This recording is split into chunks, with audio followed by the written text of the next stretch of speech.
सोमवार के व्रत को लेकर मान्यता है कि इस व्रत को करने से भगवान शिव अपने भक्तों की मुराद पूरी करते हैं।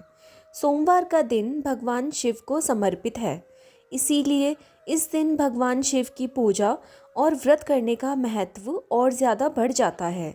यदि आप सोमवार के व्रत करते हैं तो आपको सोमवार व्रत कथा पढ़ना एवं सुनना बेहद ज़रूरी है, क्योंकि इसके बिना आपका व्रत अधूरा माना जाता है। आइए जानते हैं सोमवार व्रत कथा।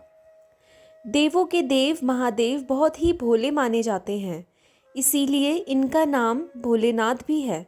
पौराणिक मान्यता अनुसार भगवान शिव को प्रसन्न करने के लिए किसी भी तरह के खास विशेष पूजन की आवश्यकता नहीं होती, क्योंकि कहा जाता है कि वह तो भोले हैं। भक्त की मन से की गई क्षणिक मात्र की भक्ति से ही वह प्रसन्न हो जाते हैं। अगर आप भी शिव भक्ति और कृपा पाने के लिए सोमवार का व्रत करते हैं तो इस कथा से भोलेनाथ को प्रसन्न कर सकते हैं। एक बार किसी नगर में एक साहूकार था। उसके घर में धन की कोई कमी नहीं थी, लेकिन कोई संतान ना होने के कारण वह बहुत दुखी था। संतान प्राप्ति के लिए वह हर सोमवार को व्रत रखता था और पूरी श्रद्धा के साथ शिव मंदिर जाकर भगवान शिव और माता पार्वती की पूजा करता था। उसकी भक्ति देखकर एक दिन माँ पार्वती ने प्रसन्न होकर भगवान शिव से साहूकार की मनोकामना पूर्ण करने का निवेदन किया। पार्वती जी के आग्रह पर भगवान शिव ने कहा कि हे पार्वती, इस संसार में हर प्राणी को उसके कर्मों का फल मिलता है और जिसके भाग्य में जो हो उसे भोगना ही पड़ता है। लेकिन माँ पार्वती जी ने साहूकार की भक्ति देखकर उसकी मनोकामना पूर्ण करने की इच्छा व्यक्त की। माता पार्वती के आग्रह पर शिवजी ने साहूकार को पुत्र प्राप्ति का वरदान तो दिया, लेकिन उन्होंने बताया कि यह बालक 12 वर्ष तक ही जीवित रहेगा। माता पार्वती और भगवान शिव की बातचीत को साहूकार सुन रहा था, इसीलिए उसे ना तो इस बात की खुशी थी और ना ही दुख। वह पहले की भांति शिवजी की पूजा करता रहा। कुछ दिन के बाद साहूकार की पत्नी ने एक पुत्र को जन्म दिया। जब वह बालक 11 वर्ष का हुआ तो उसे पढ़ने के लिए काशी भेज दिया गया। साहूकार ने पुत्र के मामा को बुलाकर उसे बहुत सारा धन देते हुए कहा कि तुम इस बालक को काशी विद्या प्राप्ति के लिए ले जाओ। तुम लोग रास्ते में यज्ञ कराते जाना और ब्राह्मणों को भोजन दक्षिणा देते हुए जाना। दोनों मामा भांजे इसी तरह यज्ञ कराते और ब्राह्मणों को दान दक्षिणा देते काशी नगरी निकल पड़े। इस दौरान रात में एक नगर पड़ा, जहां नगर के राजा की कन्या का विवाह था। लेकिन जिस राजकुमार से उसका विवाह होने वाला था वह एक आंख से काना था।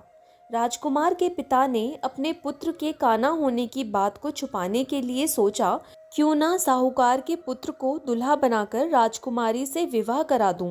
विवाह के बाद इसको धन देकर विदा कर दूंगा और राजकुमारी को अपने नगर ले आऊंगा।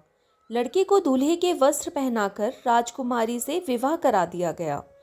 साहूकार का पुत्र ईमानदार था, उसे यह बात सही नहीं लगी, इसीलिए उसने अवसर पाकर राजकुमारी के दुपट्टे पर लिखा कि तुम्हारा विवाह तो मेरे साथ हुआ है, लेकिन जिस राजकुमार के संग तुम्हें भेजा जाएगा वह एक आंख से काना है।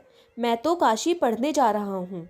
जब राजकुमारी ने चुन्नी पर लिखी बातें पढ़ी तो उसने अपने माता पिता को यह बात बताई।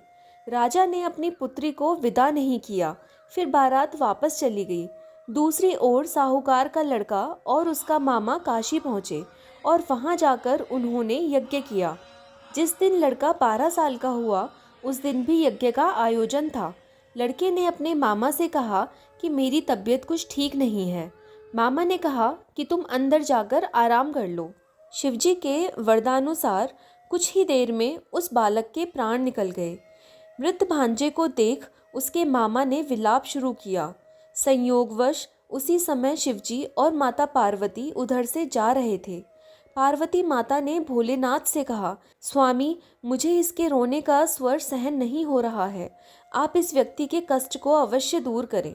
जब शिवजी मृत बालक के समीप गए तो वह बोले कि यह उसी साहूकार का पुत्र है जिसे मैंने 12 वर्ष की आयु का वरदान दिया था। अब इसकी आयु पूरी हो चुकी है। लेकिन मातृभाव से विभोर माता पार्वती ने कहा कि हे महादेव, आप इस बालक को और आयु देने की कृपा करें, अन्यथा इसके वियोग में इसके माता पिता भी तड़प तड़प कर मर जाएंगे।